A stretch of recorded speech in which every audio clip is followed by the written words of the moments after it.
haciendo una canción con sonidos de plantas contra zombies. Bien, usaremos estos sonidos para el ritmo. Y hacemos un ritmo sabroso con ellos. Obviamente también usaremos sonidos de zombies.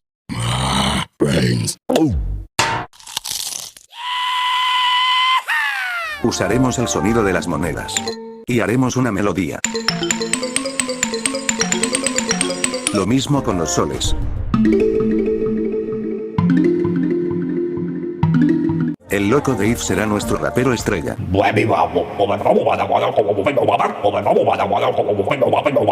Por último ponemos un beat bien rapero. Un bajo bien potente. Y unos acordes. Una cosa aquí, otra cosa allá. Y finalmente, el resultado final.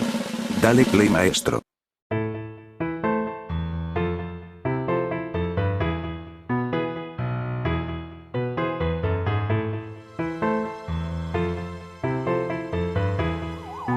Zombies.